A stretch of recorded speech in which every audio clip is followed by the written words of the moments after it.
Okay, so today what I want to do is I want to talk about a question I received in one of my previous videos in which, and the question is on the screen, in which the person was asking me to talk about late decelerations and to talk about those types of things in the context of a baby suffering a hypoxic brain injury, a hypoxic ischemic encephalopathy, an HIE brain injury. And so I want to talk about that today, and I'm going to use my little crude whiteboard to help you understand. But the question was centering around decelerations and how do we see those and what do they mean? And so you've got to understand that in our context, HIE means that there is a reduction or a cutoff of blood and oxygen during labor and delivery, which can lead a baby to suffer a traumatic brain injury, an HIE brain injury. And when we are investigating these cases for families, when we're trying to figure out what caused their baby to have this injury, we are going to be reviewing a lot of things. And during our review, one of the things that we definitely want to make sure that we review are going to be the readings from the electronic fetal heart monitor. Remember, during labor, a baby can't just say and just talk to us and say, hey, I'm having a hard time, or hey, everything is going well. We have to use other tools to be able to understand what is going on. And one of those tools that can be used is the electronic fetal heart monitor. Doctors and nurses, they are trained to understand the readings on the electronic fetal heart monitor. They are trained to understand what they have to do or what should be done when certain things show up on the monitor. And when you have a good reading, when you have good patterns going, what will happen is when mom is having a contraction, the baby's heart rate will come down and meet mom.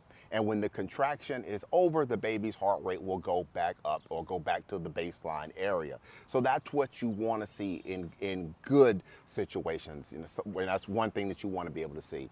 When we're discussing late decelerations, mom and baby, they don't meet up. When the contraction happens, the baby's heart rate is late meeting mom. And so that's how you get that concept of a late deceleration. And I'm going to use the board now to show you, give you a very crude drawing that I made of this.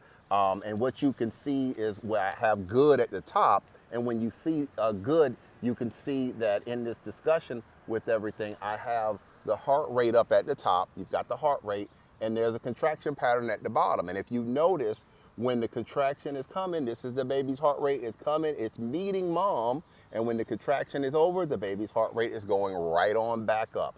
That's going to be good. We want to see things like that during labor and delivery. Now, on the bottom is, you can see, if I got it up high enough, is now we're in that late area. We're in the late. And remember what I said, when the contractions are hitting and they're coming, baby's heart rate is late. It doesn't meet mom. See, the heart rate doesn't meet. Contraction is over and the baby's heart rate is behind and it's trying to get back up. Those are late decelerations. And this is going to be it's going to be caused usually by a decrease in the blood flow to the placenta.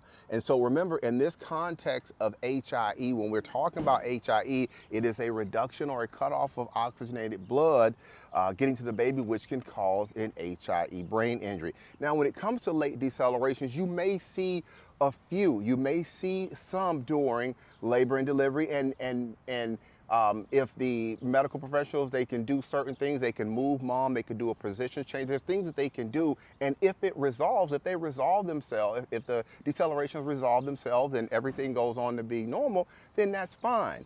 Where we can have problems, and where me as a birth injury lawyer, when I'm investigating these cases, where I begin to see issues during these investigations is when you keep seeing these late patterns and they're doing resuscitation measures and they're trying to do things, and the late patterns and other things, it doesn't clear up. And so these things begin to put the medical professionals on notice that that baby may not be tolerating a vaginal delivery any longer, and that you may have to be moving to an emergency C-section. So I hope that you can understand, I hope that my little drawing and my little whiteboard was able to help you understand this concept of late decelerations, how they reveal themselves on the electronic fetal heart monitor. And remember, when we are going through these cases, that these strips are going to be reviewed by other medical professionals, people who have way more experience than me from a medical side, understanding what these things are and what they mean. And these experts will give opinions. They will look at these strips and they will say, look, at this point in time, this baby, has went on with bradycardia, and then we've got late decelerations or prolonged decels, and we have now absent variability or minimal variability. All of these types of things go into the analysis to be able to understand what may have caused your baby's HIE brain injury at birth.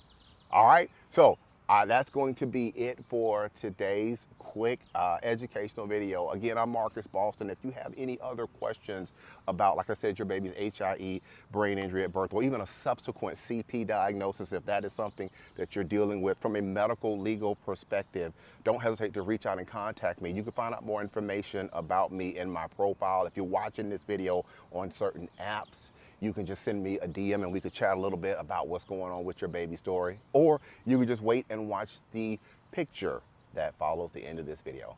All right, that's going to be it for today's video. Have a great afternoon, everybody.